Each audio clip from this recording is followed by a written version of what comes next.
Hello there, welcome to another episode of Lights Camera Conversation, and today we're talking about filming abroad. So we have a lot of clients that are based abroad, have events abroad, and so on that we've gone to numerous times a year over the past few years. Yes, we've had at least once a year, haven't we? So yeah. So we've had a bit of a deep dive of our experiences and tips and anything else that may be useful to the listeners. Definitely. So at the beginning, there's obviously a lot of prep. There's more prep than what you'd ever imagine with these kind of shoots. So I've got a bit of a list here to go through. Okay. So travel and logistics / survival. So the first thing that I always think is very useful, never shoot on the day you arrive. No, yes, that is true. The recent one that I went on to Abu Dhabi, I had a day before to get my bearings, because if you get straight in there, you don't know what time it is, you don't know what you're doing, and I think you get a better result with a day off before. Yeah, so many shoots that's happened.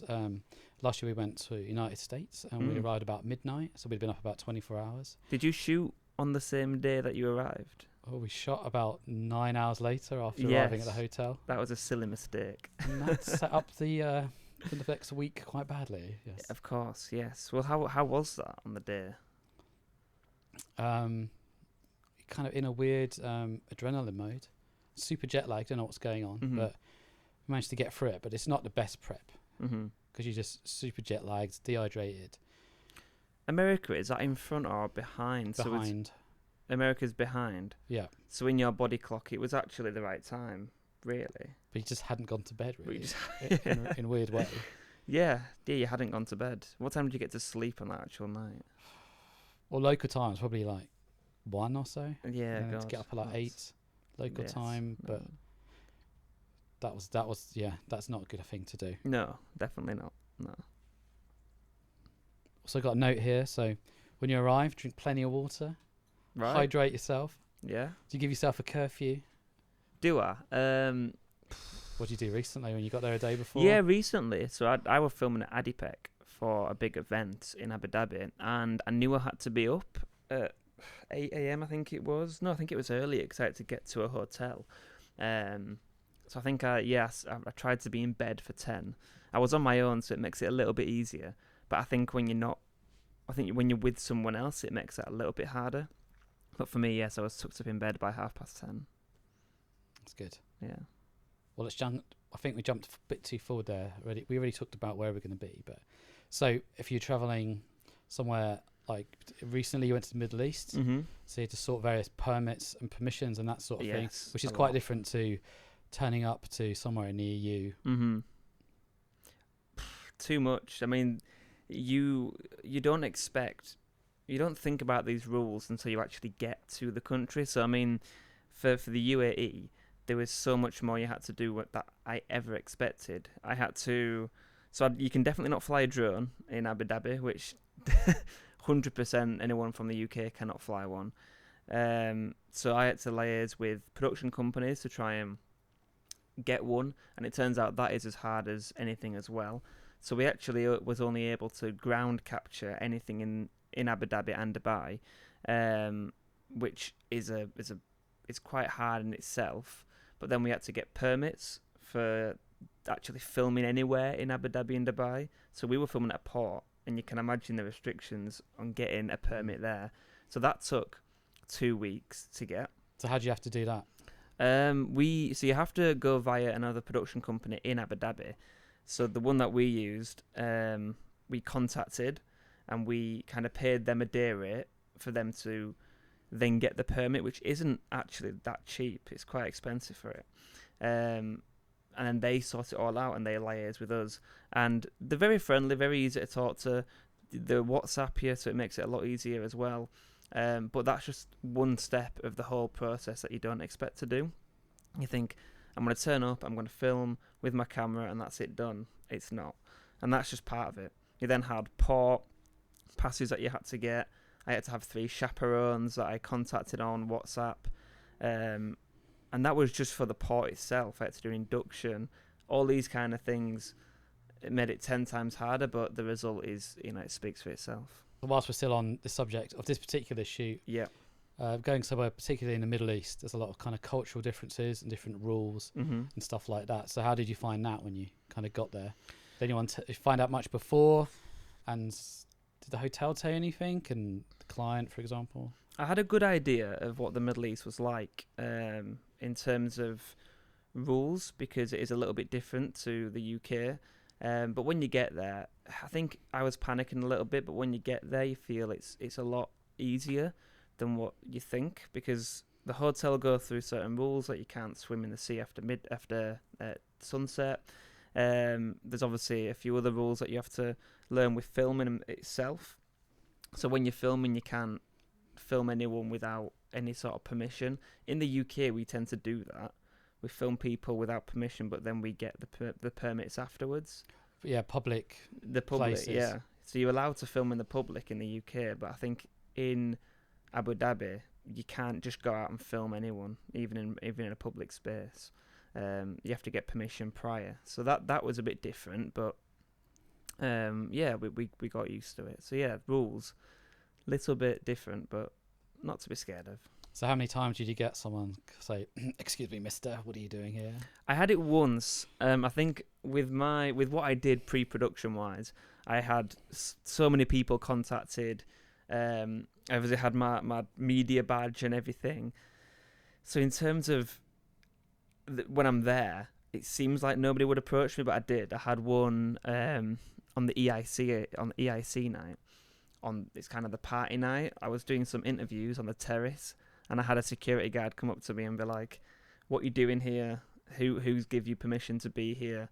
And I was quite scared at this point, because you think you've got all the permissions and the permits, but you still sat there thinking, have I forgot something? Is there something that I haven't done? And he took a picture of my badge and me, and then I said, "Oh, I'm here on behalf of the company that I was filming with."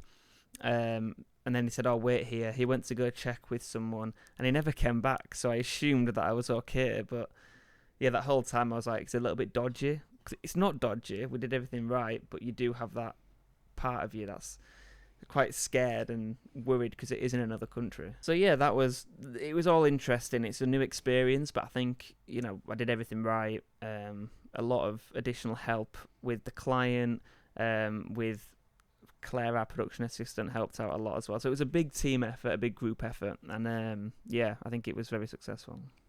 Yeah, just thinking back to the last few trips that we've been on abroad with into, well, technically Ireland, we went to Lyon in France, and those were fairly straightforward because we're in the EU, of course. Yes. But there's some things you have to be really careful on, and still, like how many batteries you can take on a plane and that sort of thing, and how many times have we gone through like baggage check and someone gets out a certain thing and go, "What's this?" Well, that's a really good question, good point, because last year I went to Belgium for a shoot, and that was the first time I went on a shoot on my own abroad, which it was quite fun at the time. And I went through the customs with a set of Allen keys in my hand luggage, and once it went through, I thought, "Oh, it's all right, it's fine. It's gonna get put to the side 'cause it's got lenses and cameras in there." And he pulls it out and he goes, "Oh, you're not allowed to take these on a plane." And I thought, Allen keys? That's something you don't expect to be caught at in customs, because it's just a little bit of metal. You don't think you can do much with it. But because they were in my bag, he then got the gimbal battery out, and he was like, "What's this?" Because I only put the battery in there. So then he was like, Is this meant to be here? Is this dodgy? And I'm trying to explain to him that it's for a gimbal, because the rest of the gimbal's in the suitcase under the plane. So that was an interesting story. I had to be there for about 15 minutes trying to convince him that this is for the kit and not something dodgy. So yeah. There's always a case as well of like, you always got to condense the kit down as much as you can. Because see, if you're taking lots of tripods and big stuff, you've got to pay for more baggage and stuff. Yes, so it's always we'll try and keep things light and have as much obviously expensive stuff with you, your own bags you can just keep in the cabin with you. Well, essentially I've got kind of a good travel kit now, and there's no lights in terms of the big nan lights that we have. It's just the camera, all 3 lenses, all of the NDs and cards that you need, some batteries, and then the tripod goes in the suitcase, or I take the small tripod that we've got. So it's quite a light bit of kit, and then I take two of the lights that we've got, little ones. Yeah. So some challenges I know we've had, like when we went to Dublin, we were filming some drone shots at a facility which was about 100 metres from the airport. At the time, that was probably the most intense drone shoot that I had, because there was so many different aspects to it. So not only I couldn't just go there and film with the currently UK licenses that I had to get an IAA flyer ID, which takes up a bit of time as well, and that gave me permission to drone in Ireland. And then because it was literally right next to Dublin Airport, I had to then contact them and fill out loads of forms, and that was a big process as well. And then when we actually got there, I had to call air traffic control and actually liaise with them, and take off in a specific time. And that was quite difficult in a separate country, in somewhere you've not actually flown before. You've never flown next to an airport before, and it was quite a big accomplishment, was that, because I was able to use that in the UK and everywhere else I go. So yeah, that was a pretty big challenge, but it was a good outcome in the end. So it's a bizarre thing that happened on a shoot once. We was so in Berlin at this really fancy hotel. It was next to Brandenburg Gate. It was there for a conference, and part of the conference involved being downstairs in the main conference area, as well as editing up in the rooms, in the hotel rooms.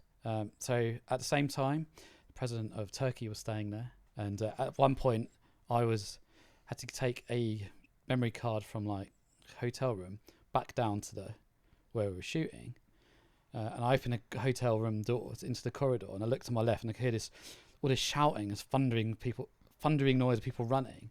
I looked to my left, there's like 10 SWAT team with proper big guns running and shouting at everyone, get back in the room, get back in the room. Oh my God. And the guys almost literally, he was close to pushing me in, but I was quickly like, okay, yes, sorry, sir. And I had to wait for ages, and other guys ringing me downstairs like, why are you with that memory card? I'm like, there's a SWAT team just pushed me back in the room. So what do you want me to do? And what was it in the end? Why was the SWAT team there? Because they were like part of the Turkish president's security, and because loads of protesters trying to get into the hotel. Right. And they were just locking it all down. So it was. Oh my God! Yeah, you've had a much more exciting experience with that. And eventually, could go back down, and yeah, here you go, guys. And everyone just in the hundreds of people in this conference room just carried on like it was all fine, no issues. Anyway. And you're going, I've just been swatted by.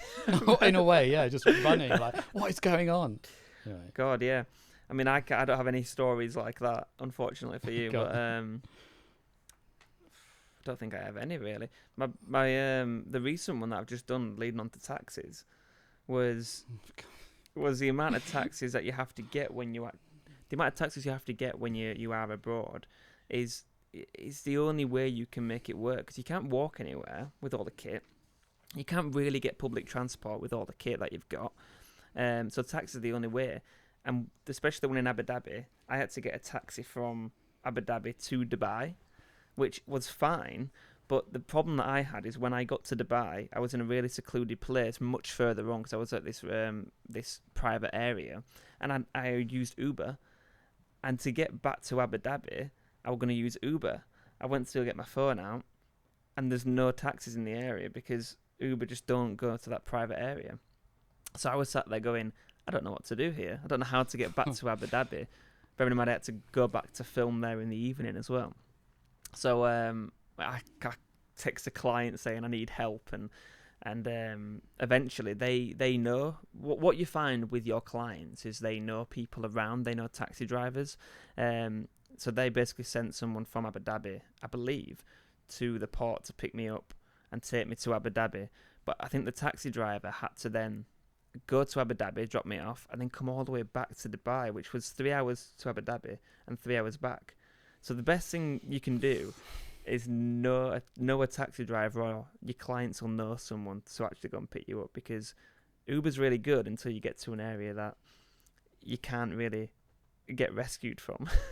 Yes, valuable local knowledge. Yes. Just blagging it and being clueless. Yeah.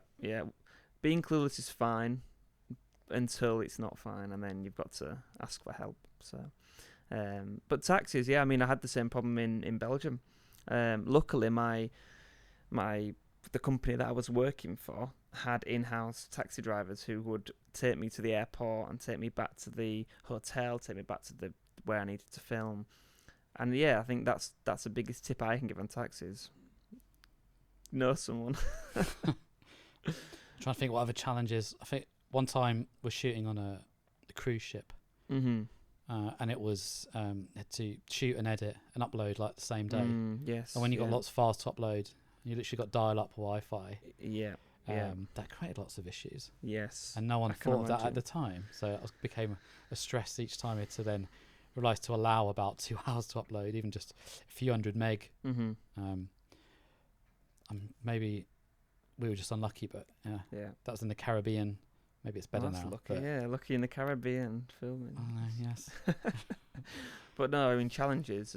I could list loads. I mean, the one thing that you have to think about when you're on your own filming is that the client most likely will invite you out for meals, so you don't have that much time on your own to go back and have time to check all the footage. So you need to make that time. You need to have that in your diary to go back, check it all, back it all up, and then go out for some food instead of always being on the go. Double backup. Yes, double backup. I always have a backup in my suitcase and a backup in my hand luggage, because you never know when a card might get taken off you, your suitcase might go missing. So there's always a backup, which at the minute that's how it should be. Yeah, because when you go on these particular shoots, it was very condensed within a few days or maybe a week, but every moment something is always going on. Mm-hmm. Like you said, whether it's traveling from location to location, whether it's shooting, prepping, spending time with a client, because usually sometimes they're there as well, or you're just there and that's where they're based. Yes. So getting any downtime doesn't really happen. And then do you properly recover from jet lag? Not really. No. Do you eat some slightly odd food that you're not used to and it upsets your stomach? Yeah. Yes.